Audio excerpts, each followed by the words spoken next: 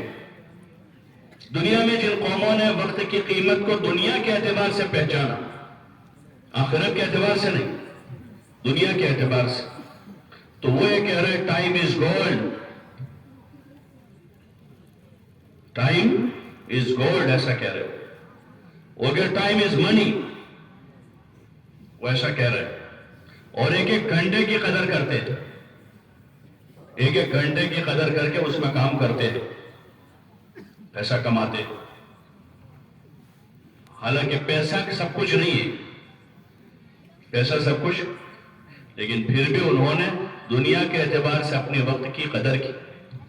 اللہ نے ہمیں ایسا بہترین موقع دیا ہے کہ اس وقت میں ہم بہت کچھ کر سکتے ہیں. ہاں، تو یہ اللہ کی جو نعمتیں ہیں، وقت ہیں، جوانی ہے، مال ہے، تندرستی ہے، ان نعمتوں کی قدر کرنی. جو جتنی اس کی قدر کرے گا وہ اتنا بڑا بدلہ پائے گا.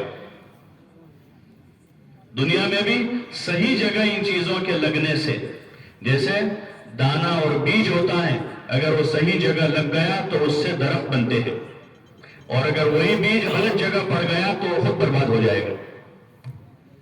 اگر وہی بیج غلط جگہ پڑ گیا تو سڑ جائے گا، کچھ نہیں ملے گا. ایسے وقت ہے، اگر یہ وقت صحیح جگہ لگتا ہے اللہ کی عبادت و اطاعت میں. وقت لگانے کی جگہ کیا ہے کہ اللہ کی عبادت و اطاعت ہے. انبیاء علیہ السلام نے اپنے اوقات کو اللہ کی عبادت میں لگایا، جو اس کو لگانے کی جگہ ہے.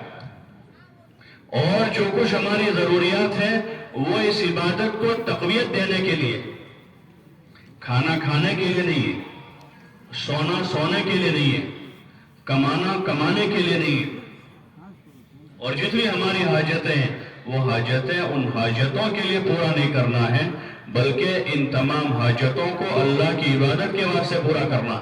یہ مقصد زندگی ہے. وما خلقت الجن والانس الا لیعبدون، کہ ہم نے جنات و انسان کو صرف اور صرف اپنی عبادت کے واسطے پیدا کیا، کہ اللہ کی عبادت میں ہماری جوانی لگ رہی ہو، اللہ کی عبادت میں ہماری زندگی لگ رہی ہو، اللہ کی عبادت میں ہمارا مال لگ رہا ہو، اللہ کی عبادت میں ہماری طاقت اور قوت لگ رہی ہو. اور عبادت مختلف قسم کی عبادتیں دی ہیں. 24 گھنٹے میں مختلف قسم کی عبادتیں ہیں اور اس کے الگ الگ درجے ہیں. کچھ عبادتیں وہ جو فرض ہیں، واجب کے درجے کی ہیں، سنت ہے، نفل ہے، جانی عبادتیں ہیں، مالی عبادتیں ہیں. کہ مومن جو ہے وہ ہر وقت کسی نہ کسی عبادت میں ہوگا.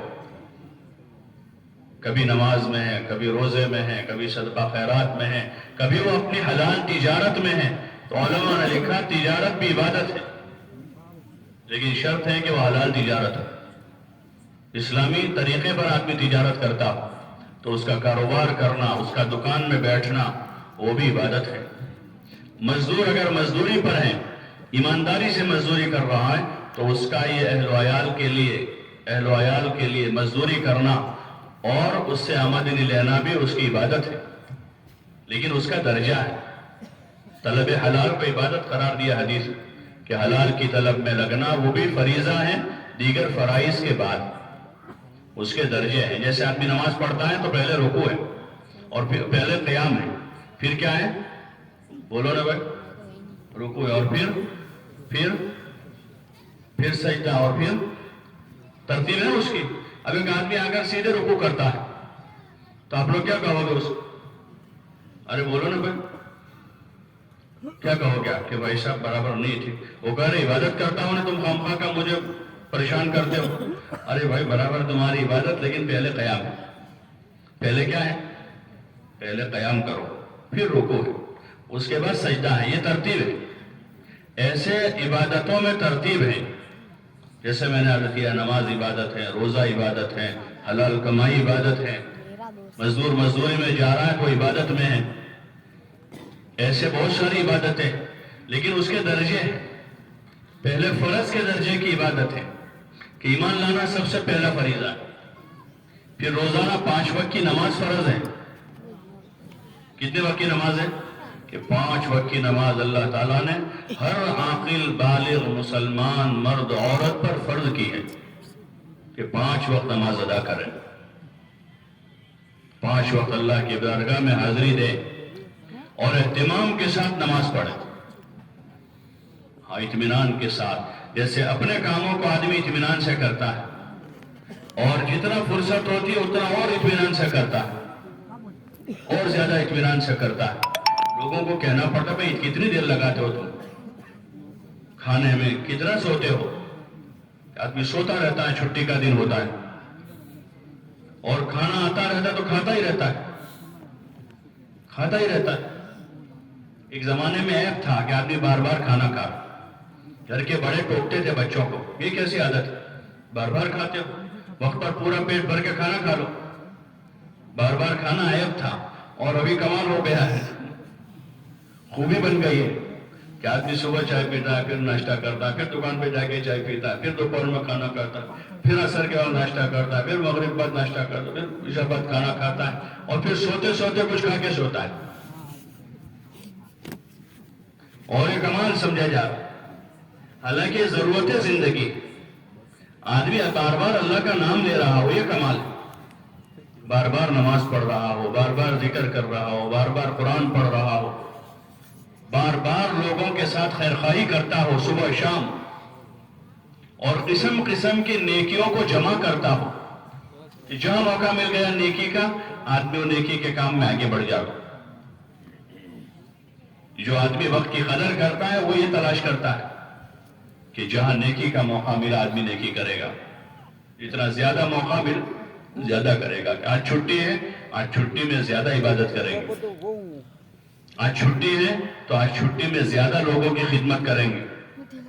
چھٹیاں گھومنے پھرنے کے لیے نہیں ہیں، چھٹیاں وہ گھومنے پھرنے کے لیے نہیں ہیں، چاہتیں پوری کرنے کے لیے نہیں ہیں، چھٹیاں تو کیا پوری زندگی گھومنے پھرنے کے لیے نہیں، زندگی کا مقصد عبادت ہے۔ ہاں، حضور صلی اللہ علیہ وسلم کی زندگی پر نظر ڈالیں ہم کہ حضور پاک صلی اللہ علیہ وسلم نے اپنی زندگی کیسے گزاری ہے، ازواج مطہرات کی زندگی پر نظر ڈالیں کہ انہوں نے اپنی زندگی کیسے گزاری ہے، اور حضرات صحابہ اکرام رضوان اللہ تعالی علیہ مجمعین کی زندگی پر نظر ڈالیں کہ انہوں نے اپنی زندگی کیسے گزاری ہے۔ سیرت اور تاریخ کی کتابوں میں ان کی زندگیوں کا نقشہ ہے کہ انہوں نے کیا کیا کام کیا اپنی زندگی میں۔ تو یہ جو نعمتیں اللہ نے دی ہیں، ان نعمتوں کی قدر کرنی ہے، اس کو ضائع نہیں کرنا۔ ہاں، بہت پچھتائیں گے وہ لوگ جو ان نعمتوں کو ضائع کر رہے ہیں۔ دنیا میں دیکھتے ہیں کسی کے پاس پیسے تھے 10-20 سال پہلے اور قدر نہیں کی، کاروبار نہیں کیا، پیسے پورے ہو گئے، اب پچھتاتا ہے کہ یار میرے پاس 10 لاکھ روپے تھے لیکن وہ پیسے ضائع ہو گئے، بار بار پچھتاتا ہے۔ لیکن دنیا میں بدل ہے، دوبارہ آ سکتے ہیں پیسے، کوئی چیز چلی گئی دوبارہ مل سکتی ہے، تندرستی گئی، بیماری آئی، دوبارہ تندرستی آ سکتی ہے۔ لیکن موت کے بعد یہ جو نعمتیں اللہ نے دی ہوئی ہے، ان نعمتوں کی اگر قدر نہ کی تو موت کے بعد اس کا کوئی بدل نہیں۔ اس لیے حدیث پاک میں ہے کہ زندگی کو موت سے پہلے غنیمت سمجھنا، اس کا ایک ایک لمحہ اس وقت اتنا قیمتی ہے، اتنا قیمتی ہے کہ مومن کی زبان سے نکلا ہوا ایک سبحان اللہ، ایک مرتبہ سبحان اللہ پڑھا، کتنی دیر ہوئی؟ ایک سبحان اللہ پڑھنے میں 1-2 سیکنڈ ہوئے، سبحان اللہ۔ اتنی دیر میں جو کلمہ زبان سے ادا ہوا ہے، حدیث پاک میں آتا ہے سبحان اللہ تملأ المیزان، کہ سبحان اللہ کا ثواب جو ہے وہ ترازو کے پلڑے کو بھر دے گا، اور وہ اللہ کی ترازو ہے۔ اتنا بڑا اجر ہے، اتنی دیر میں کہا جانے والا ایک کلمہ ہے، اتنی قیمت ہے اس کی، اتنا قیمتی ہے یہ۔ اس لیے اپنی ان نعمتوں کی قدر کرنی کہ اللہ کی دی ہوئی نعمت یہ ضائع نہ ہو جاوے، برباد نہ ہو جاوے، وہ اللہ کی عبادت و اطاعت پر لگ جائے۔ ہماری زندگیاں، ہماری جوانیاں اور ہماری طاقت اور قوت گناہ کرنے کے لیے نہیں ہے کہ آدمی کو جوانی میں طاقت ملی ہے، اور قوت ملی ہے، چاہے وہ جسمانی طاقت و قوت ہے یا آدمی کے پاس مالی قوت ہے،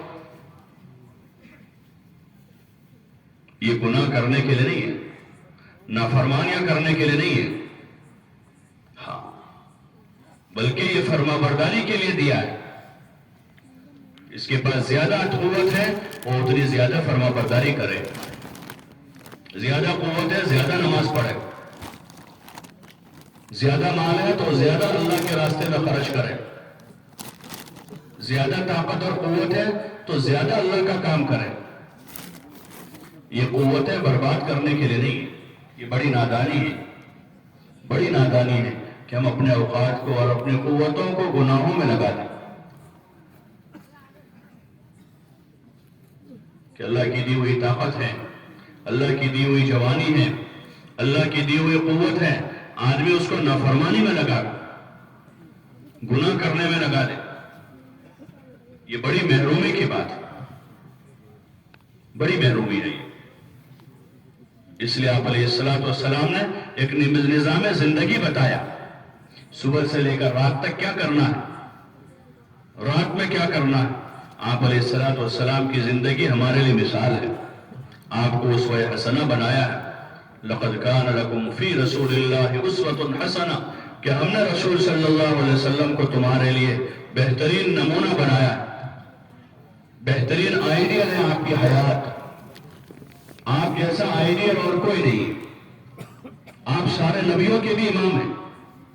دنیا میں جو سب سے مقدس انسان آئے، انبیاء علیہ السلام، اللہ کے بھیجے ہوئے، اللہ کی طرف سے بھیجے ہوئے انبیاء علیہ السلام کی جو جماعت ہے، ان میں سب سے برگزیدہ ہستی امام الانبیاء والمرسلین حضرت محمد الرسول اللہ صلی اللہ علیہ وسلم ہے۔ آپ کو قیامت تک آنے والے انسانوں کے لیے آئیڈیل بنایا، آپ کو نمونہ بنایا ہے کہ ہمارا چلنا پھرنا اٹھنا بیٹھنا سونا جاگنا کھانا پینا، یہاں تک کہ جو عادات ہیں ہماری کہ کھانا پینا اٹھنا بیٹھنا، یہ انسانی عادتیں ہیں، تو ان عادتوں میں بھی حضور صلی اللہ علیہ وسلم کا ایک مخصوص طریقہ ہے، آپ کا ایک مخصوص طریقہ ہے۔ جتنی ہماری زندگی آپ کے طریقے سے قریب ہوگی اتنی ہماری زندگی کی قدر ہوگی، اس لیے کہ آپ علیہ السلام نے سب سے زیادہ اپنی زندگی کی قدر کی، اپنی جوانی کی آپ نے قدر کی، اپنی زندگی کے سرمایوں کی آپ نے قدر کی، اپنی جان کی، اپنے مال کی، اپنی صلاحیتوں کی، اور اس کو آپ علیہ السلام نے اللہ کی طاعت کے راستے میں لگایا۔ آپ انسان تھے، آپ نے کھانا بھی کھایا، جتنی انسانی حاجتیں ہیں وہ ساری آپ کے ساتھ وابستہ تھی، آپ کھانا بھی کھاتے تھے، آپ پانی بھی پیتے تھے، آپ کو پیاس بھی لگتی تھی، آپ خود فرماتے کہ میں کھاتا بھی ہوں، روزہ بھی رکھتا ہوں، نکاح بھی کرتا ہوں۔ 3 نوجوان لڑکے تھے، آپ علیہ السلام کے گھر پر گئے، آپ اس وقت نہیں تھے، تو باہر بیٹھے بیٹھے انتظار کر رہے تھے اور تینوں باتیں کر رہے تھے آپس میں۔ ایک کہہ رہا تھا کہ میں شادی نہیں کروں گا، دوسرا کہہ رہا تھا کہ میں روزے رکھوں گا، کبھی کھانا نہیں کھاؤں گا، اور تیسرا کہہ رہا تھا کہ میں رات بھر عبادت کروں گا، آرام نہیں کروں گا۔ حضرت عائشہ رضی اللہ عنہا کمرے میں سے ان کی باتیں سن رہی تھی، اندر سے گھر میں وہ کچھ سمجھ رہی تھی، بڑی سمجھدار تھی امی جان رضی اللہ عنہا، کہ یہ باتیں برابر نہیں ہیں۔ جوانی میں جوش ہوتا ہے، جذبات ہوتے ہیں آدمی کے۔ جب حضور صلی اللہ علیہ وسلم تشریف لائے تو حضور علیہ السلام سے انہوں نے عرض کیا، رسول اللہ ان لڑکوں کی ایسی ایسی باتیں ہیں۔ جب ان سے ملاقات ہوئی آپ صلی اللہ علیہ وسلم کی تو آپ نے ان کو یہ بتایا کہ بھئی میں تو کھاتا بھی ہوں، روزے بھی رکھتا ہوں، اور میں نے نکاح بھی کی ہے، میں نے نکاح بھی کیا ہے، اور اللہ کی عبادت بھی کرتا ہوں، آرام بھی کرتا ہوں، اور میں تم سے زیادہ اللہ سے ڈرتا ہوں۔ ایسا نہیں کہ اللہ سے ڈرے اس کا مطلب ہے کہ شادی نہ کرے، جیسے بہت تقوی والا ہے اس لیے روزے رکھتا ہے، افطاری نہیں کرتا ہے، کہ یہ دین نہیں ہے، یہ بے دینی۔ آپ صلی اللہ علیہ وسلم کو نمونہ بنایا، بہترین نمونہ بنایا، عبادت میں، عادات میں، اخلاق میں، اور معاشرت میں، معاملات میں، ایمان میں آپ کو اسوہ حسنہ بنایا. آپ صلی اللہ علیہ وسلم نے عملی طور پر زندگی گزار کے بتائی. ہر انسان کے ذمہ ہے کہ آپ کا اتباع کرے. جو آپ کا اتباع کرے گا وہ کامیابی کے راستے کی طرف چل پڑے گا، اس کی زندگی کامیاب ہوتی جائے گی. اور جتنا آپ کی اتباع میں کمی ہوگی اتنی ہی زندگی میں مشکلیں ہوگی، رکاوٹیں آئیں گی. یہ سیدھا راستہ ہے آپ کا. دعا مانگتے ہیں روزانہ، اہدنا الصراط المستقیم، اہدنا الصراط المستقیم. سورہ فاتحہ میں ہر نماز میں پڑھتے ہیں کہ یا اللہ ہمیں سیدھے راستے پر چلا دے. صراط الذین انعمت علیہم، وہ راستہ جن پر تو نے انعام کیا ہے. آگے دوسری جگہ کلام پاک میں ہے انعمت علیہم من النبیین والصدیقین والشہداء والصالحین، کہ وہ راستہ ہے سیدھا راستہ جو نبیوں کا راستہ ہے، جو صدیقین، شہداء اور صلحاء کا راستہ ہے. اس لیے کہ صدیقین، صلحاء، شہداء نے بھی انبیاء کی اتباع کی ہے. ہر زمانے میں، ہمارے زمانے میں بھی جتنے بڑے لوگ آئے، صحابہ اور پھر صحابہ کے بعد تابعین اور جتنے اولیاء اللہ آئے، ان سب نے حضور صلی اللہ علیہ وسلم کا اتباع کیا ہے. اور اب قیامت تک جتنے آئیں گے وہ سب حضور پاک صلی اللہ علیہ وسلم کا اتباع کریں گے. اس کا حکم دیا گیا سب کو کہ جو چاہتا ہے دنیا آخرت دونوں جہان بن جاوے وہ حضور پاک صلی اللہ علیہ وسلم کے نقش قدم پر زندگی گزارے. آپ کے طریقے کو اختیار کر لیں، اپنی عبادت میں، اپنے معاملات میں، اپنی معاشرت میں، اپنے اخلاق میں، اپنے کھانے پینے میں، اپنے رہن سہن میں، اپنے پہننے اوڑھنے میں. آدمی جتنی کامیابی چاہتا ہے اتنا آپ کا اتباع شروع کر دے. ہمارے لیے آئیڈیل ہے، ہمارے لیے یہی آئیڈیل، ہمارا یہی برانڈ ہے. برانڈ کا دور ہے ابھی کہ ٹوپی کوئی برانڈ کی ہے اور پائجامہ کسی برانڈ کا ہے اور گھڑی کسی برانڈ کی ہے اور کروڑوں روپے برباد کر رہے ہیں اس پر. آپ علیہ السلام والا برانڈ بتایا کہ یہ ہے، یہ آئیڈیل ہے سب کے لیے. عرب و عجم کے لیے آئیڈیل ہے، جوانوں کے لیے، بوڑھوں کے لیے آئیڈیل ہے، مردوں کے لیے، عورتوں کے لیے آپ کی حیات میں نمونہ ہے. جو اس کو اختیار کرے گا وہ منزل مقصود تک پہنچ جائے گا، اور جو اس راستے سے جتنا ہٹے گا اتنا وہ منزل سے دور ہوتا جائے گا. خلاف پیمبر کسے راہ گزید کہ ہرگز بمنزل نخواہد رسید، کہ جو بھی پیغمبر صلی اللہ علیہ وسلم کے راستے کو چھوڑے گا وہ ہرگز منزل مقصود تک نہیں پہنچے گا. دنیا میں بھی جتنے حالات اس وقت ہیں، جتنے حالات ہیں، اس کی بڑی وجہ یہی ہے. اس لیے کہ خالق کائنات نے یہ کہا کہ ہم امام الانبیاء والمرسلین محمد الرسول اللہ کا اتباع کریں. جو آپ کا اتباع کرے گا وہ دنیا آخرت میں کامیاب ہو جائے گا. یہ فیصلہ اللہ کا ہے، یہ اللہ کا فیصلہ ہے. تو اب جو بھی آپ کے طریقے کو چھوڑے گا وہ دنیا آخرت میں ناکام ہوگا، وہ دنیا آخرت میں ذلیل ہو جائے گا.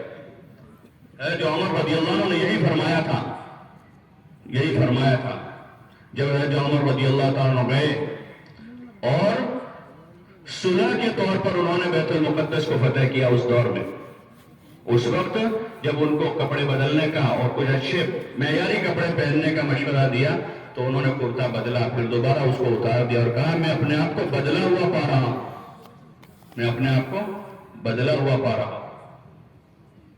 اور پھر یہ جملہ فرمایا کہ اللہ نے ہمیں اسلام کے ذریعے عزت دی ہے.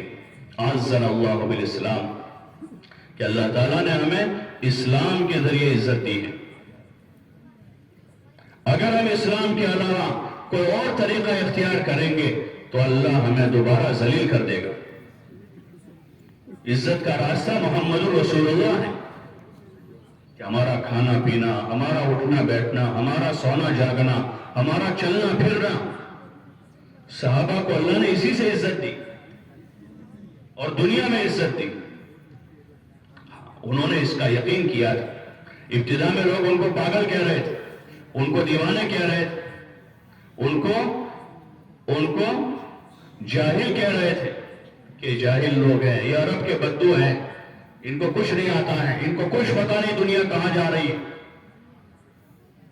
لیکن جب انہوں نے حضور والے مبارک طریقے کو اختیار کیا تو اللہ تعالیٰ نے ان کی محبت انسانیت کے دلوں میں ڈال دی، لوگوں کے دلوں میں ان کی محبت پیدا کی. ہاں، لوگ ان کے پاس آئے، ان کے طریقے کو لوگوں نے اختیار کیا، لوگوں کے دلوں میں محبت ڈالی.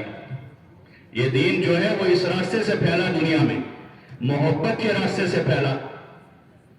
ہاں، صحابہ کا جو یقین تھا اللہ کی ذات پر اور ان کے جو اعمال تھے، ان کی عبادتیں اور ان کے اعمال اور ان کے اخلاق، یہ جب لوگوں نے دیکھا تو لوگوں نے ان کی تصدیق کی کہ یہ سچے لوگ ہیں، یہ اچھے لوگ ہیں، یہ بھلے لوگ ہیں. ہاں، کہ یہ انسانیت کے ہمدرد ہیں، یہ خیرخواہ ہیں، یہ خود بھوکے رہ کر دوسروں کو کھلاتے ہیں، یہ پیاسے رہ کر دوسروں کو پلاتے ہیں. ہاں، یہ انسانوں پر ظلم نہیں کرتے. ہاں، یہ آخرت کے طالب ہیں، یہ راتوں کے راغب ہیں کہ رات پر عبادت کرنے والے اور دن میں مخلوق خدا کی خدمت کرنے والے اور مخلوق خدا کو سیدھا راستہ بتانے والے اور مخلوق خدا کی تعلیم و تربیت کرنے والے، یہ ان کی صفت تھی، یہ ان کی صفت تھی. اور پورے یقین کے ساتھ تھے وہ. اس وقت بھی ترقی یافتہ دنیا تھی.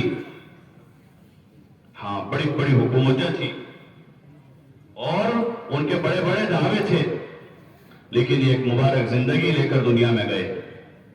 اس زندگی میں اللہ پر یقین ہے، اللہ پر بھروسہ ہے، اللہ پر وشواس ہے، اور جس زندگی میں رسول صلی اللہ علیہ وسلم کا اتباع ہے، قدم قدم پر آپ کا اتباع ہے، کھانے میں، پینے میں، سونے میں، جاگنے میں، ہر کام میں، کہ ہماری کامیابی کا راستہ محمد رسول اللہ ہے. ہاں، ذرا برابر اس سے ہٹنے کو راضی نہیں.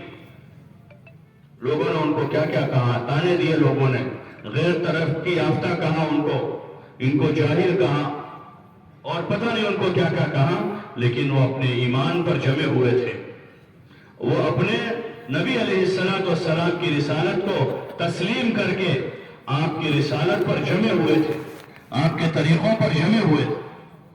وہی مطالبہ قیامت تک آنے والے انسانوں سے اللہ کا، ان الدین عند اللہ الاسلام، یہی مطالبہ قیامت تک آنے والے انسانوں سے ہے کہ ہر آدمی اللہ پر یقین کرے، اور ہر ایک سے اسی کا مطالبہ ہے کہ محمد الرسول اللہ صلی اللہ علیہ وسلم کے مبارک طریقوں کو اختیار کرے. ہاں، آپ کے مبارک طریقے ہیں جس میں انسانیت کے ساتھ خیرخواہی ہے، جس میں حقوق ہیں، جس میں سب کا حق ہے، اور ان حقوق کے ادا کرنے پر اللہ کی طرف سے نصرت اور مدد کے وعدے ہیں کہ ہر ایک دوسروں کا حق ادا کرے، کوئی کسی کو پریشان نہ کرے، کوئی کسی کا حق نہ دباوے، کوئی کسی کا مال نہ کھاوے، اور کوئی کسی پر ظلم نہ کرے، کوئی کسی پر زیادتی نہ کرے، بلکہ حق ادا کرے. شوہر سے کہا کہ وہ اپنی بیوی کا حق ادا کرے، اپنی بیٹیوں کا حق ادا کرے، اپنے بھائیوں کا حق ادا کرے، اپنے ماں باپ کے ساتھ حسن سلوک کرے. خالی سلوک نہیں بلکہ حسن سلوک کا کہا کہ اچھا برتاؤ کرے. کہ ماں باپ ہیں جنہوں نے ہم کو پالا پوسا تھا، وہ ان کا ایک احسان ہمارے اوپر ہے. اب بڑھاپے میں وہ ماں باپ کا ہمارے اوپر حق ہے کہ ہم ان کی خدمت کریں اور ان کو کھلاوے پلاوے، ان کو راحت پہنچاوے، اور ان کی طرف سے ان کے بڑھاپے کی وجہ سے اگر کوئی ناگوار بات پیش آ جاوے تو اس وقت یہ کہا کہ ان کے سامنے اف بھی نہ بولے، لا تقل لهما اف، کہ ان کے سامنے اف بھی نہ کرے، کہ ان کی طرف سے کوئی ناگوار بات پیش آتی ہے. یہ ہونا ہی ہونا ہے. جیسے بچوں کی طرف سے ناگوار باتیں پیش آتی رہتی ہیں. چھوٹا بچہ ہوتا ہے، اس کو اٹھاتے ہیں، داڑھی پکڑ لیتا ہے، قلم کھینچ لیتا ہے، پیسے نکال لیتا ہے، موبائل پکڑ لیتا ہے، پھینک دیتا ہے، ٹوپی پھینک دیتا ہے. ارے کرتا نہیں کرتا تو اس کو مارتے ڈانٹتے ہیں. ارے بولو نا بھائی کہ بچپنے میں ایسا ہوتا ہی ہے، بلکہ اور محبت سے اس کو قریب کرتے ہیں، سینے سے لگاتے ہیں، اس کو اور کھلاتے ہیں پلاتے ہیں. ایسے بڑھاپے میں بھی ایسا ہوگا کہ لا تقل لهما اف، کہ ان کے سامنے اف نہ بولے کہ ماں باپ ہیں، ان کا بڑا احسان ہے. وَلَا تَنْهَرْهُمَا، اور ان کو جھڑکے نہیں. حق بتایا ہے کہ ان کو نہ جھڑکے. اگر ان کی کوئی بری عادت ہے، کوئی غلط عادت ہے، تو علماء نے لکھا کہ امر بالمعروف بھی نرمی سے کریں. اگر کوئی غلط ٹیو ہے، ان کی کوئی غلط عادت ہے ماں باپ میں سے کسی کی، اور ہم ان کو اچھی بات بتاتے ہیں تو نرمی کے ساتھ بتاویں، آرڈر سے نہ بتاویں. نرمی سے امر بالمعروف کریں ان کے ساتھ کہ ماں باپ ہے وہ. حق بتایا یہ. شوہر کو حق بتایا بیوی کا کہ جو خود کھاوے وہ اس کو کھلاوے، جیسا خود پہنتا ہے ایسا اس کو پہناوے، یعنی اس لیول کا، اس درجے کا اس کو پہناوے. جس گھر میں خود رہتا ہے اس گھر میں اس کو رکھیں، اس کا یہ حق ہے. اور اس کے ساتھ حسن سلوک کریں. حدیث میں آتا ہے تم میں سب سے اچھا مسلمان وہ ہے، سب سے اچھا مسلمان. خیارکم خیارکم لأہلہ، کہ تم میں سب سے اچھا آدمی وہ ہے جو اپنے گھر والوں کے لیے اچھا ہو، اپنی بیوی کے لیے اچھا ہو. وَأَنَا خَيْرٌ لِأَهْلِي، اور میں تم سب میں میرے گھر والوں کے لیے سب سے اچھا ہوں. آدمی کی حسن اخلاق کی علامت بتائی اور تعلیم دی کہ آدمی اپنی بیوی کے ساتھ اچھا سلوک کرے، اس کو گالی نہ دے، بدتمیزی نہ کرے، بد اخلاقی نہ کرے، اس کا حق ادا کرے.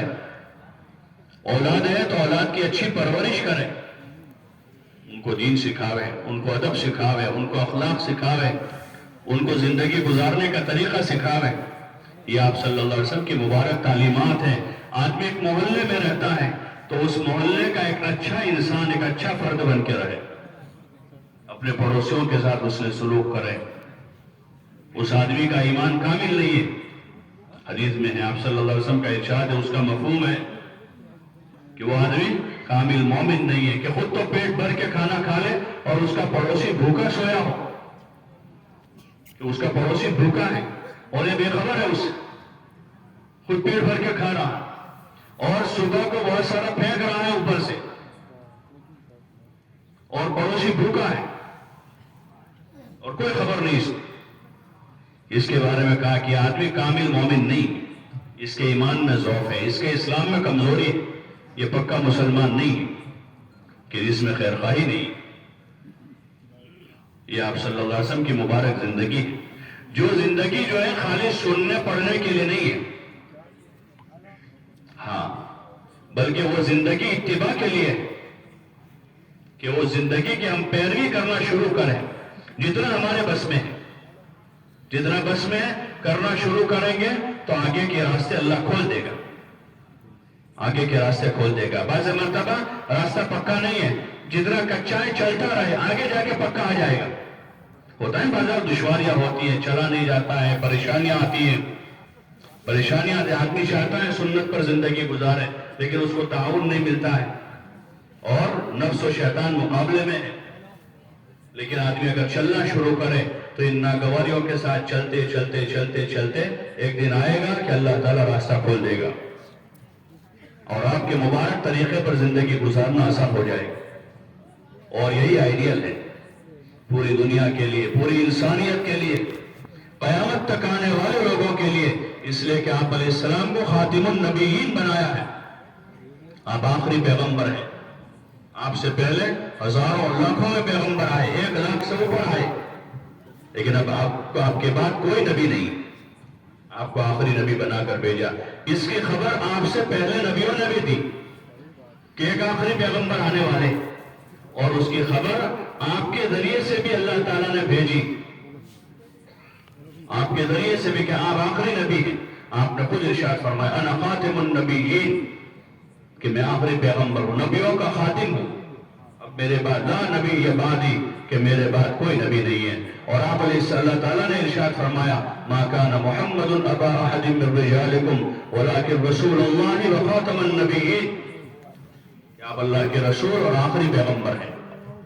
اب آپ کا لایا ہوا جو دین ہے، آپ کا لایا ہوا جو طریقہ ہے، آپ کی لائی ہوئی جو شریعت اور سنت ہے آپ کی، وہ قیامت تک آنے والوں کے لیے، اور اسی میں قیامت تک آنے والے انسانوں کی خیر اور بھلائی ہے، اسی میں انسانیت کی عزت ہے، اسی میں عورتوں کا حق ہے، اسی میں مردوں کا حق ہے، اسی میں بچوں کے حقوق ہیں، اسی میں پڑوسیوں کے حقوق ہیں، اور ایک ایسا بہترین نظام حیات ہے، ایک ایسا بہترین نظام حیات ہے کہ جو ہر انسان کا حق ادا کرتا ہے۔ انسان تو انسان، جانوروں کا حق ادا کرتا ہے۔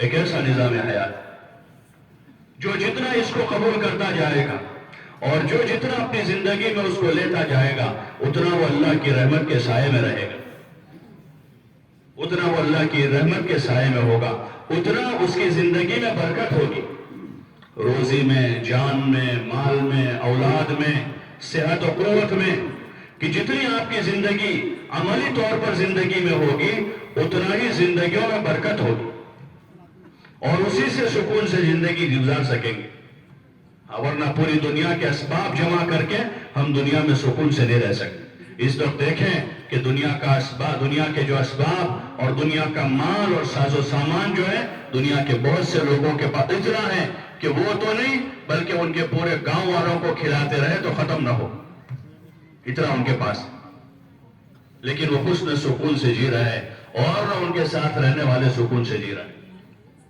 دنیا کا سکون دنیا کے اسباب میں نہیں ہے، دنیا کا سکون مال دولت میں نہیں ہے۔ اگر اس میں ہوتا تو جتنوں کے پاس مال دولت ہے ان کو سکون تلاش کرنے کی ضرورت نہیں تھی۔ تو سکون، اطمینان جو ہے وہ اللہ کی یاد میں ہے، حضور کے مبارک طریقے میں۔ ایک فقیر سے فقیر آدمی بھی اگر اللہ کی عبادت کرتا ہے اور اللہ کے حکموں کو پورا کرتا ہے اور حضور علیہ السلام کے طریقوں پر زندگی ہے، اللہ اس کو فقر میں اس کو سکون دے دے گا، فقر میں اسے راحت مل جائے گی۔ ہاں، ایک وقت کھانا کھا کے وہ ایسے سکون سے جیے گا جو 3 وقت کھانا کھانے والوں کو بھی میسر نہیں ہو۔ بڑے پرانے کپڑوں میں وہ مطمئن ہوگا اور زندگی کی اس کی ضرورت خدا اپنی قدرت سے پوری کرے گا۔ جیسے اور جانوروں کو اللہ اپنی قدرت سے کھلا رہا ہے، ایسے اللہ کے برگزیدہ بندوں کو، نیک بندوں کو اللہ تعالیٰ ان کا قدرت سے انتظام کرتا ہے، جو قدرت کاملہ کا مالک ہے۔ ہاں، یہ حضور علیہ السلام والے مبارک زندگی کی برکتیں ہیں جو صحابہ کو نصیب ہوئی، تابعین کو نصیب ہوئی، اور دنیا میں ہر زمانے میں ایسے برگزیدہ اللہ کے بندے رہے جنہوں نے عبادت و اطاعت کے راستے سے اللہ کو راضی کیا اور اللہ کو راضی کر کے دنیا میں خوشگوار زندگی گزاری، جس خوشگوار زندگی کا وعدہ اللہ تعالیٰ نے کر رکھا ہے۔ اس لیے اس رخ پر ہمیں اپنی جوانیوں کو، اپنے مال کو، اپنے جسموں کو، اپنی طاقت اور قوت کو یہاں لگانا، گناہوں پر نہیں لگانا۔ ہاں، وہ چاہتے ہیں اندر کی ہیں، چاہتے ہیں وہ گناہ جتنے بھی وہ چاہتوں کے راستے سے پیدا ہوتے، اور پھر اس کو پورا کرنے میں اگر یہ جوانیاں اور زندگیاں اور مال لگ گیا تو پھر اس کا بدل نہیں مل پائے گا، بعد میں پچھتاوا ہوگا، اور بعد میں آدمی پچھتائے گا، وہ پچھتاوا کام نہیں دے گا۔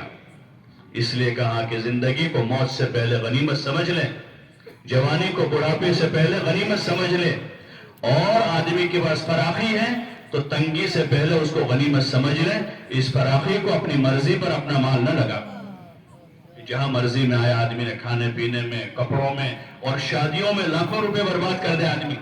جو شادی اسلام میں فری ہے، اللہ تعالیٰ نے ایسا نظام قائم کیا کہ شادی عام ضرورت ہے اس کو فری رکھا ہے، کہ اس کا کوئی خرچہ نہیں، فری میں شادی، سوائے مہر ہے، وہ مہر بھی انہی کے پاس رہے گی۔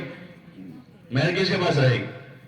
بیوی کے پاس ہی رہے گی وہ، اور باقی جو ضرورت ہے، خود جو کھاتا ہے اس کو کھلا دے، خود جو پہنتا ہے اس کو پہنا دے، اور وہ ذمہ داری بھی اللہ نے لے رکھی ہے روزی روٹی کی۔ روزی روٹی کی ذمہ داری کس نے لے رکھی ہے؟ اللہ نے لے رکھی ہے۔ اللہ کا ارشاد ہے وَمَا مِن دَابَّةٍ فِي الْأَرْضِ إِلَّا عَلَى اللَّهِ رِزْقُهَا، کہ زمین پر چلنے والا کوئی جاندار ایسا نہیں ہے کہ جس کی روزی کی ذمہ داری اللہ نے نہ لی ہو۔ روزی کی ذمہ داری کس نے لی ہے؟ اللہ نے لے رکھی ہے، کہ اللہ رزاق ہے، وہ روزیوں کے دروازے کھولتا ہے، اس لیے اس نے انسانوں کی ضرورتوں کو آسان کر دیا۔ ہوا ہماری روزانہ 24 گھنٹے ضرورت ہے، تو ہوا کون دیتا ہے؟ بولو نا بھائی۔ پانی روزانہ ضرورت ہماری ہے، کون دیتا ہے؟ اللہ ہی دیتا ہے۔ اور آگے کا اگر پوچھیں گے تو پھر آدمی سوچے گا، کہ بھائی دانا پانی کون دیتا ہے؟ آدمی سوچتا ہے میں کماتا ہوں، بازار سے لاتا ہوں، پھر پکتا پھر کہ اس سبب میں اللہ آزما رہا ہے، ورنہ کون کھلاتا ہے؟ اللہ کھلاتا ہے۔ روزی کون دیتا ہے؟ اللہ ہی دیتا ہے۔ اس لیے کسی کو بغیر محنت کے خوب دے دیتا ہے، بغیر محنت کے ارب پتی بنا دیتا ہے، کروڑ پتی بنا دیتا ہے، اور کسی کو پوری زندگی تھکا کے بھی آخر میں 1 روپیہ نہیں بچتا۔ اگر روزی اور وہ محنت پر ہوتی تو مزدور سب سے زیادہ مالدار ہوتے۔ کون ہوتے؟ اور سب سے زیادہ غریب کون ہے؟ بولو نا بھائی، کہ وہی ہے بیچارے، دن بھر مزدوریاں کرتے ہیں اور تھکتے رہتے ہیں۔ روزی جو ہے وہ تقدیر پر ہے، اللہ کے واسطے ہیں، لکھی ہوئی ہے۔ اس لیے بہت سو کے باپ دادا نے مزدوریاں کی، ہاں میلوں میں انہوں نے بوریاں اٹھائی اور بچے میل مالک بن گئے۔ دادا جو ہے باہر سے آئے، میل میں بوریاں اٹھاتے تھے، ان کے بیٹے نے بھی بوریاں اٹھائی، اور پوتا آیا تو اس کو اللہ نے اتنا دیا کہ وہ میل اس نے خرید لی، اس میں دادا نے بوریاں اٹھائی تھی۔ تو روزی کون دیتا ہے؟ اللہ دیتا ہے۔ یہ اٹل چیز ہے، اس میں کوئی شک نہیں، روزی دینے والا اللہ ہے۔ اور بہت سے میل مالک تھے، ان کے بیٹے بوریاں اٹھا رہے ہیں، بلکہ بعض میل مالکوں کو خود بوریاں اٹھانی پڑی۔ ایک زمانے میں وہ مالک تھے اور حالات بدل گئے۔ وَتِلْكَ الْأَيَّامُ نُدَاوِلُهَا بَيْنَ النَّاسِ، یہ اللہ کا فیصلہ ہے کہ ہم لوگوں کے دن بدلتے رہتے ہیں، اس لیے دنیا میں یکساں حال نہیں رہتا۔ جیسے سورج صبح طلوع ہوتا ہے اور پھر اوپر چڑھتا ہے، ایسا روشن ہو جاتا ہے کوئی آنکھ سے آنکھ نہیں ملا سکتا، ہوتا ہے نا؟ جب سورج بالکل اوپر ہوتا ہے سر پہ دیکھ سکتے ہیں کہ ایسی آنکھیں نکالتا ہے کہ کوئی آنکھ سے آنکھ نہیں ملا سکتا، اور پھر شام کو جا کے لوگ اس کا نظارہ کرتے ہیں، دیکھو ڈوب رہا ہے، لوگ نظارہ کرتے ہیں جہاں خوبصورت جگہ ہوتے ڈوبتے سورج کو دیکھتے ہیں، یہ دیکھو جا رہا ہے، یہ گیا ڈوب گیا۔ تو ایسے دنیا میں دن بدلتے رہتے ہیں، کبھی کچھ ہے کبھی کچھ ہے، لیکن جو لوگ اللہ کے حکم پر قائم ہے وہ کامیابی کے راستے پر ہے، چاہے وہ فقیر ہو، وہ کامیابی کے راستے پر ہے، چاہے اللہ نے اس کو مال دیا ہے، اس لیے کہ حکم پر لگائیں، یہ اس کو برباد نہیں کریں گے، گناہوں میں نہیں لگائیں گے، یہ شادیوں میں اسراف نہیں کریں گے، ہاں یہ مکان بنانے میں اسراف نہیں کریں گے، ضرورت کا بنائیں گے، اور باقی جو دیا ہوا اللہ کا ہے تو اس کو اللہ کے نام پر اپنی آخرت بنانے کے لیے لگائیں گے، غریبوں پر، یتیموں پر، مسکینوں پر، محتاجوں پر، اپنے غریب رشتہ داروں پر، ان کے اوپر لگا کر اپنی آخرت اچھی سے اچھی بنائیں گے۔ اس لیے کہ یہاں ہم کو اسی لیے بھیجا ہے کہ دنیا میں ہم عبادت کر کے، اعمال کر کے، اخلاق سنوار کر، اپنی جان اور مال لگا کر اپنی جو ہمیشہ کی زندگی آخرت کی ہے، ماں بعد موت کے بعد کی جو ہمیشہ کی زندگی ہے، اس زندگی کو اچھی سے اچھی بنا لی، اسی لیے اللہ نے بھیجا۔ تو پھر جان مال یہاں لگائیں گے، پھر آدمی شادی میں خرچ کرنے کو کمال نہیں سمجھے گا۔ حضور علیہ السلام نے فرمایا کہ سب سے اچھا برکت والا نکاح وہ ہے جس میں خرچہ سب سے کم ہو۔ اس میں خرچہ، نکاح سے پہلے لوگ گھر کا ختم پڑھواتے ہیں، کسی بزرگ کو بلاتے ہیں نکاح پڑھانے کے کہ برکت ہو جائے نکاح، اور نکاح میں اسراف کرتے ہیں، فضول خرچی کرتے ہیں، لڑکے لڑکیوں کو نچاتے ہیں، تو کیا برکت ہوگی وہاں تو لعنت اترے گی اللہ کی، اللہ کا پکڑ آئے گی وہاں، ان کی تو زندگی تنگ ہو جائے گی کیونکہ انہوں نے اللہ کو ناراض کیا۔ آپ علیہ السلام نے فرمایا برکت والا نکاح وہ ہے جس میں خرچہ سب سے کم، ایسرہ مؤونۃ، کہ خرچہ کم سے کم ہے، یہ برکت والا نکاح ہے۔ اور آپ صلی اللہ علیہ وسلم کی زندگی میں برکت ہے کہ آپ کی زندگی اگر اس گھر میں شروع ہو گئی تو چاہے وہ جھونپڑا ہے، اس زندگی میں جینے والوں کو وہ سکون ملے گا جو محل میں نہیں ملتا۔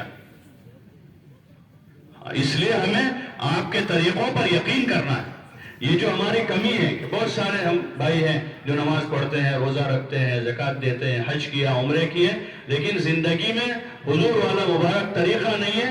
اس کی وجہ وہی ہے کہ آپ کے طریقے پر زندگی بننے کا یقین نہیں ہے، زندگی بننے کا یقین کسی اور کے طریقے پر ہے۔ اس لیے شادی ان کے طریقے پر کر رہا ہے، منگنی ان کے طریقے پر کر رہا ہے، آپس کے معاملات کو ان کے طریقے پر، کہ جن کے طریقے پر آدمی کو زندگی بننے کا یقین ہوگا، آدمی اسی راستے پر جائے گا۔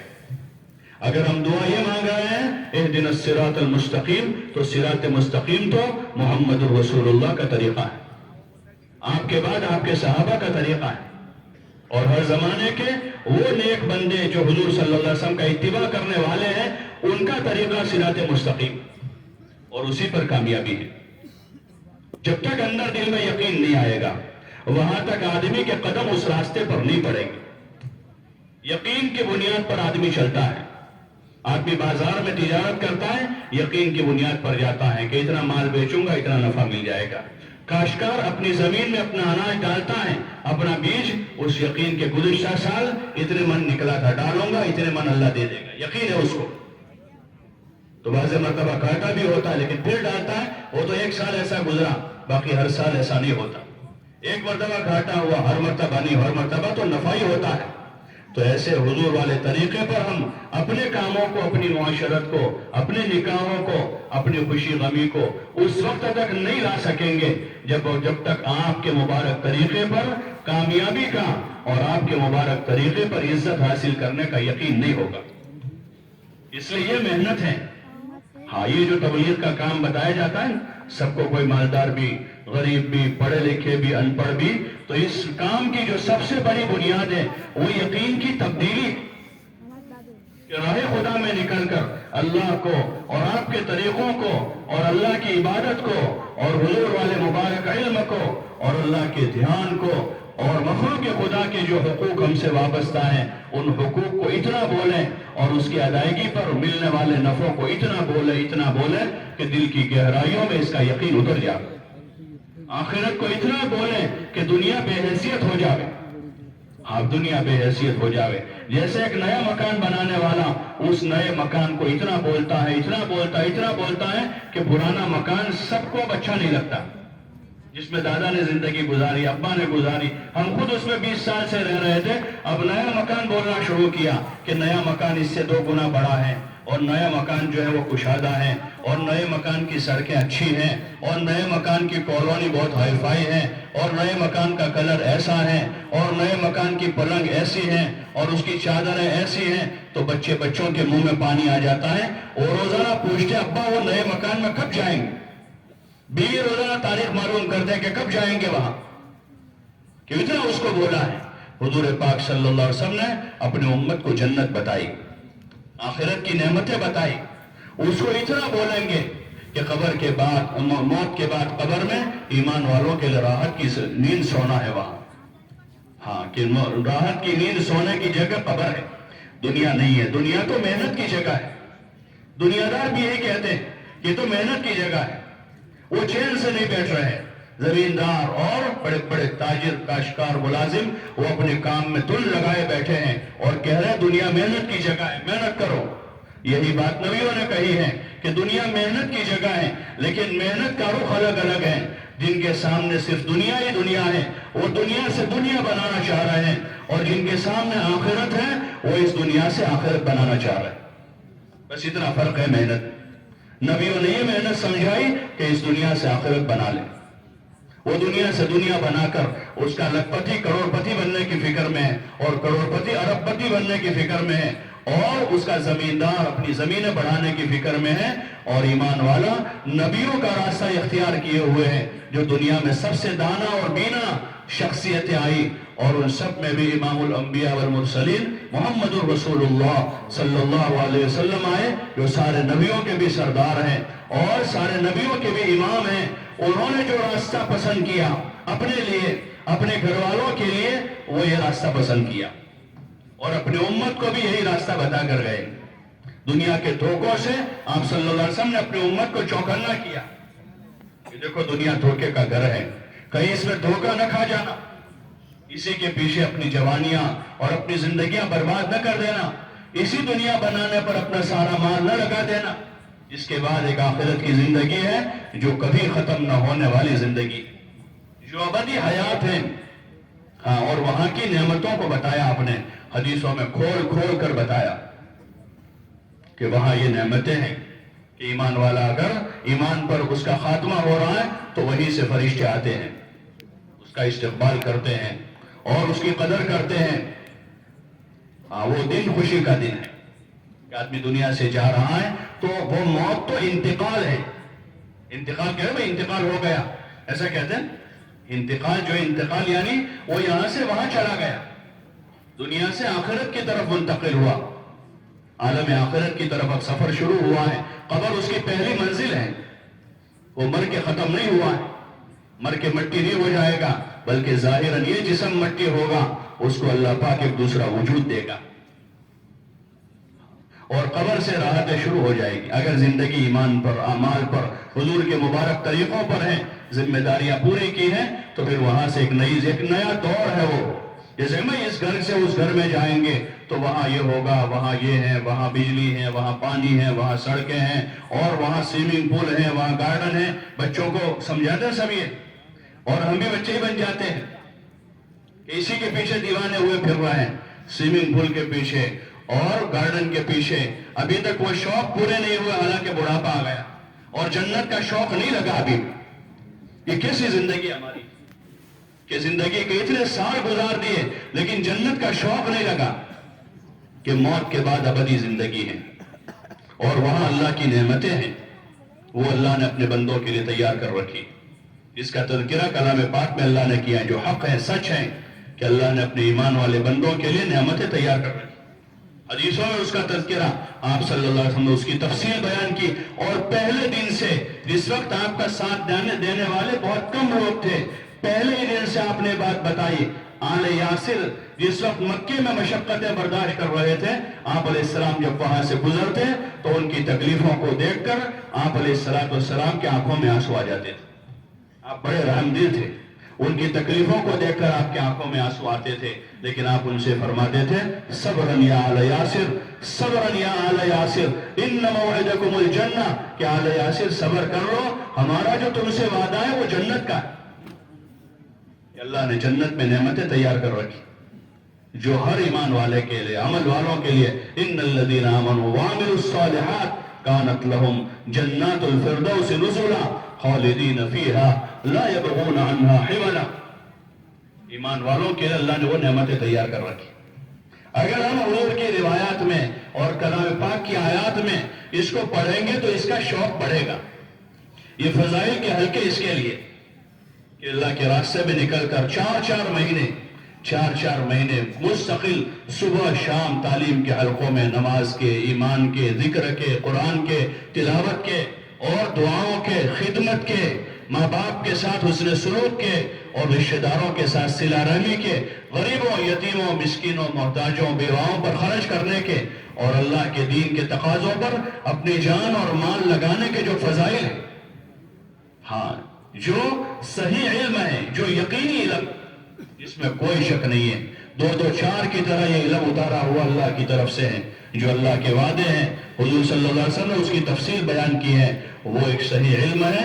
اس کا یقین اندر پیدا کرنے کے لیے تبلیغ کا کام ہے. جب وہ یقین اندر پیدا ہوگا پھر دنیا بدلے گی, پھر اندر کی لالچ ختم ہو جائے گی, پھر حرص و طمع ختم ہو جائے گی, پھر دنیا بنانے کا اور دنیا کمانے کا جذبہ نہیں ہوگا, پھر آخرت بنانے کا اور نیکیاں کمانے کا جذبہ ہوگا. ہاں, پھر لوگوں کے ساتھ, انسانیت کے ساتھ ہمدردی, خیرخواہی کا جذبہ پیدا ہوگا. پھر آدمی ماں باپ کی قدر کرے گا, بھائی بہنوں کے ساتھ حسن سلوک کرے گا, پڑوسیوں کا حق ادا کرے گا, کہ اندر جذبات اب بدل گئے ہیں. اب دنیا کمانے کا جذبہ نہیں, اب نیکی کمانے کا جذبہ ہے. اب لینے کا جذبہ نہیں, اب دینے کا جذبہ ہے. تو پھر اللہ کی نصرت مدد ساتھ میں ہوگی. ہاں, اس لیے سب سے کہا جا رہا کہ اپنا ایمان سیکھنے کے لیے, عبادت کا ذوق پیدا کرنے کے لیے, مخلوق خدا کے ساتھ ہمدردی اور خیرخواہی کا جذبہ پیدا کرنے کے لیے راہ خدا میں نکلے. اس لیے کہ گھر رہتے رہتے یقین کمزور ہوا ہے, گھر رہتے رہتے یقین میں فساد آیا ہے, گھر رہتے رہتے عبادت میں فساد آیا, عبادت کے طریقے بھی بھول گئے اور اس میں کمزوری آ گئی. گھر رہتے رہتے اخلاق بگڑ گئے ہیں اور گھر رہتے رہتے ہمارا بڑا بھاری نقصان ہوا ہے. اب راہ خدا میں نکل کر 24 گھنٹے مسجد کے ماحول میں, تعلیم کے حلقوں میں اور صبح شام اللہ کے بندوں کے پاس جا کر ایمان, اعمال, اخلاق و آخرت کی دعوت میں, اور پھر رات کی تنہائیوں میں اللہ کے سامنے رونے دھونے میں جب وقت گزرے گا, 1 دن, 2 دن, 10 دن, 20 دن, مہینہ, 2 مہینے, 4 مہینے, تو پھر اندر ایک تبدیلی پیدا ہوگی. جیسے ایک بیمار کو ایک تکلیف ہے، دوائی دی جاتی ہے، 1 وقت 2 وقت 3 وقت 4 دن 5 دن 10 دن 20 دن مہینہ، اب دھیرے دھیرے تبدیلی آتی ہے، کمزوری قوت سے بدلتی ہے اور آدمی تندرست ہوتا ہے۔ یہ روحانی بیماریاں ہیں، ہماری یقین کا ضعف ہے، عبادت میں سستی ہے، بد اخلاقی ہے، اور جھوٹ سود دھوکہ غبن اور خواہشات کی محبت، ہوا پرستی، یہ ساری بڑی بڑی بیماریاں ہیں۔ یہ ان بیماریوں کا علاج ہے، یہ ان بیماریوں کا علاج ہے۔ اس لیے فرصت کا انتظار نہ کریں، زندگی کے تقاضے کبھی آپ کو فارغ نہیں کریں گے۔ ہاں، موت تک فرصت نہیں ملے گی۔ فرصت مریض کے پاس ہے جو ہسپتال میں پڑا ہے، اور فرصت قبر کے مردے کے پاس ہے جو فارغ ہو کر نکل گیا یہاں سے، ورنہ مزدور کے پاس بھی کام ہے، تاجر کے پاس بھی ہے، ملازم کے پاس بھی ہے۔ فرصت کا انتظار نہ کریں، اسی میں کرنا ہے۔ ہاں، جیسے اپنے بہت سارے پروگرام اسی میں پورے کرتے ہیں، ایسے ایک پروگرام ہے، اور یہ بہت بڑا اور بڑا ضروری پروگرام ہے کہ ہماری دل کی دنیا بدل جاوے، اللہ سے تعلق پیدا ہو جاوے، حضور صلی اللہ علیہ وسلم کی سچی پکی محبت پیدا ہو، اور آپ کے طریقوں پر زندگی بننے کا یقین پیدا ہو، تاکہ اب جب یقین اندر پیدا ہو جائے گا تو آدمی دین پر یقین کی بنیاد پر چلتا ہے۔ ہاں، یقین کی بنیاد، صرف نر علم کی بنیاد پر دین پر نہیں چل پاتا۔ بہت سے لوگ جانتے ہیں دین کی، بہت ساری معلومات ان کے پاس، لیکن وہ اپنے دین پر چلنے والے نہیں چل پاتے، اس لیے کہ صرف اس سے آدمی نہیں چل پاتا ہے، اس کے لیے اندر کی قوت چاہیے۔ جیسے زمین پر چلنے کے لیے جسم میں قوت چاہیے، صرف سائنس کی معلومات سے آدمی زمین پر نہیں چلتا ہے، جسم میں قوت چاہیے۔ پورے جیم کو جانتا ہے وہ، اور جیم کے ایک ایک داؤ کو اور ایک ایک پریکٹس کو جانتا ہے، لیکن جسم میں قوت ہی نہیں، کہاں جائے گا وہ؟ ساری ورزی سے جانتا ہے، لیکن جسم میں طاقت نہیں ہے، وہ آدمی قدم نہیں چل پاتا۔ ایسے جب تک اپنے دین پر زندگی بننے کا یقین نہیں ہوگا، وہاں تک ہم اپنے دین پر نہیں چل پائے۔ راہ خدا میں نکل کر، دعوت دے کر، تعلیم کے حلقوں میں بیٹھ کر، اور رات کی تنہائیوں میں اللہ سے رو کر گڑ گڑا کر ہم یقین کی قوت کو، عبادت کے ذوق کو، اور نفع والے علم کو، اور مخلوق خدا کی ہمدردی اور خیر خواہی اللہ سے مانگیں گے، اس کا تعلق مانگیں گے کہ اللہ تو اپنا تعلق ہمیں عطا فرما دے، اپنے نبی علیہ السلام کی سچی پکی محبت ہمیں عطا فرما دے، تاکہ ہم آپ کا کامل اتباع کر سکیں، اور ہمیں آخرت کا یقین عطا فرما دے، تاکہ آخرت ہماری منزل بن جاوے، اور اسی کے لیے ہم ہر کام کرنے والے بن جاوے۔ جب اللہ سے مانگیں گے، دن میں محنت کریں گے، تعلیم کے حلقوں میں اس کو سنیں گے، اور رات کی تنہائیوں میں اللہ سے مانگیں گے، تو اللہ کی ذات سے قوی امید ہے، اللہ تعالیٰ کسی بھی محنت کرنے والے کی محنت کو ضائع نہیں کرتا۔ ان اللہ لا یضیع اجر المحسنین، جو بھی اچھی طریقے سے کام کرنے والے ہیں، اللہ ان کی محنتوں کوششوں کو ضائع نہیں کرتا۔ اس لیے آپ حضرات سے گزارش ہے، درخواست ہے کہ اب زیادہ ٹال مٹول نہ کریں۔ ہاں، یہ ٹال مٹول میں ہمارا نقصان ہے، یہ ٹال مٹول میں تشکیل والوں کا نقصان نہیں ہے۔ جو ہمارے پاس آتے ہیں، ہم کہتے ہیں آئندہ سال چلے جائیں گے، اس سال ایسا ہے ویسا ہے، وہ اپنے لیے نہیں آ رہے، وہ ہمارے لیے آتے ہیں۔ اللہ کرے بات ہم کو سمجھ میں آ جائے تو پھر ٹال مٹول نہیں کریں گے، پھر ٹالیں گے نہیں، کل جائیں گے، مہینے بعد جائیں گے، جنوری میں چلے جائیں گے، شعبان میں چلے جائیں گے۔ یہ سارا ٹال مٹول جو ہے اس میں ہمارا نقصان ہے، بڑا بھاری نقصان ہے۔ ہم خود سوچیں، کیا یہ زندگی جو زندگی اللہ نے ہم سے مانگی ہے وہ زندگی ہمارے پاس ہے؟ اگر نہیں ہے تو پھر انتظار نہیں کرنا چاہیے۔ ہم ایسے محتاج نہیں ہیں کہ راہ خدا میں جائیں گے تو بھوکے مر جائیں گے۔ ہاں، ایسے غربت نہیں ہے کہ اگر ہم جائیں گے تو بچے بھوکے مر جائیں گے۔ اللہ نے دیا ہوا ہے، کسی کو خوب دیا ہے، کسی کو کم دیا ہے، کسی کے گھر میں سال بھر کا اناج ہے تو کسی کے گھر میں مہینے بھر کا ضرور ہے، اور کسی کے پاس نقد ہے تو کسی کے پاس کچھ اسباب ہے۔ ایسی بات نہیں ہے، اللہ کا فضل ہے۔ عموماً ممکن ہے بعض وہ اللہ کے بندے ہوں جو فقر و فاقہ میں زندگی گزارتے ہوں، باقی عموماً حالات سازگار ہیں، روٹی بوٹی خدا دے دیتا ہے، اور ضرورتیں پوری ہو رہی ہے، بلکہ ضرورت سے زائد کھانا کپڑا مل رہا، تو اس میں اب ٹال مٹول کی کوئی گنجائش نہیں۔ ہاں اپنا ایمان سیکھنے کے لیے، اللہ سے تعلق پیدا کرنے کے لیے، اور جو ذمہ داری حضور علیہ السلام کی ختم نبوت کے صدقے ہمارے ذمہ آئی ہے کہ ہم اپنے بھائی بہنوں کے ساتھ بھی خیرخواہی کرنے والے بنیں، اس کا طریقہ سیکھنے سمجھنے کے لیے، جس کو دعوت کہتے ہیں، کہ ہم اپنی ذات سے اللہ کے حکموں کو پورا کرتے ہوئے دوسروں کو بھی بات کہہ سکیں، سمجھا سکیں، اس کا طریقہ سلیقہ سیکھنے کی محنت ہے، جس میں ایمان بھی سیکھنا ہے، عبادت بھی سیکھنی ہے، علم بھی حاصل کرنا ہے، اور اللہ کا دھیان بھی پیدا کرنا ہے، مخلوق کے حقوق کی ادائیگی کا طریقہ سیکھنا ہے، اخلاص پیدا کرتے ہوئے اللہ کے دوسرے بندوں کو بھی ہم کچھ بات کہہ سکیں، سمجھا سکیں۔ اس وقت ہمارے پاس سمجھانے کا طریقہ نہیں ہے، نہ ہم بچوں کو کہہ پاتے ہیں، نہ اپنی بیوی کو سمجھا پا رہے ہیں کہ ہم صحیح بات نہیں سمجھا پا رہے، اس لیے نتیجتاً لوگ کیا کہتے ہیں کہ عورتیں مانتی نہیں، بچے سنتے نہیں، یہی کہتے ہیں۔ جب دینی باتیں ہوتی ہیں، نماز کی، روزوں کی، اعمال اخلاق کی، سادگی کی، حضور کے طریقے کی گھر میں بات آتی ہے تو مرد حضرات ایسا کر کے ہاتھ اونچے کر دیتے ہیں کہ اصل میں عورتیں مانتی نہیں، بچے سنتے نہیں ہیں، اور اللہ تعالیٰ کا ارشاد ہے یا ایھا الذین آمنوا قوا انفسکم واہلیکم نارا، اے ایمان والو اپنے آپ کو اور اپنے گھر والوں کو جہنم کے عذاب سے بچاؤ۔ حضرت علی رضی اللہ عنہ فرماتے ہیں یعنی ان کو دین سکھاؤ، یہ ہمارے ذمے ہے۔ بھائی بچہ کھانا نہیں کھاتا اور بھوکے مر رہا ہے تو باپ کا یہ کہنا جائز ہوگا کہ بچہ کھاتا نہیں ہے؟ ارے بولو نا بھائی، باپ کا یہ کہنا جائز ہوگا؟ بچہ بیمار گھر میں پڑا ہے، موت کے دہانے جا رہا ہے وہ دن بدن، اور لوگ کہتے ہیں پیسہ علاج کراؤ، تو باپ ایسا کہتا ہے میں کیا کروں، وہ جاتا نہیں دواخانے، اس کا یہ کہنا جائز ہوگا؟ ارے بولو نا بھائی کہ نہیں، اس باپ کو کوڑنا ہوگا، اس کو سمجھانا ہوگا، اس سے نہ مانے تو کسی سے سمجھانا ہوگا، نہیں جا رہا ہے تو ڈاکٹر کو یہاں بلانا ہوگا، یہ انتھک کوشش کرتا ہے۔ ایسے ان کی بے دینی، ان کی غفلت، ان کی آخرت سے غفلت ہے، تو اس پر ہمارا اتنا کہنا کافی نہیں ہو جائے گا کہ مانتے نہیں، عورتیں سنتی نہیں ہیں، یہ ہماری ذمہ داری۔ لیکن اس ذمہ داری کو کیسے پورا کرنا وہ سیکھا نہیں، نہ امی نے یہ سکھایا تھا، نہ ابا نے سکھایا تھا، نہ دادا نے اس کی کوئی بات ہم سے کبھی کی تھی، نہ نانا نے اس کی تعلیم دی تھی۔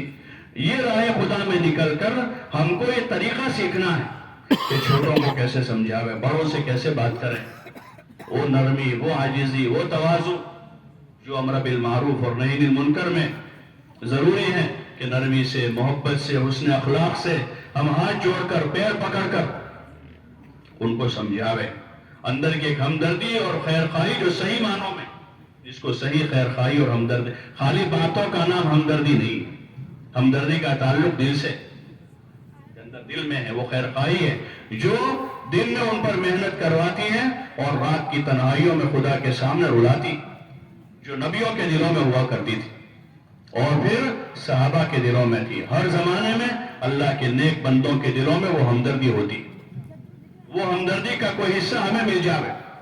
اس لیے 4 مہینے اللہ کے راستے میں لگا کر ہمیں اپنے دین پر چلنا بھی سیکھنا ہے، اور اپنی زندگی کے مقصد کو بھی سمجھنا ہے، اور دوسروں کو دین کی طرف، اعمال کی طرف متوجہ کرنے کا جو طریقہ ہے وہ بھی سیکھنا سمجھنا ہے، جس کو دعوت کہتے ہیں۔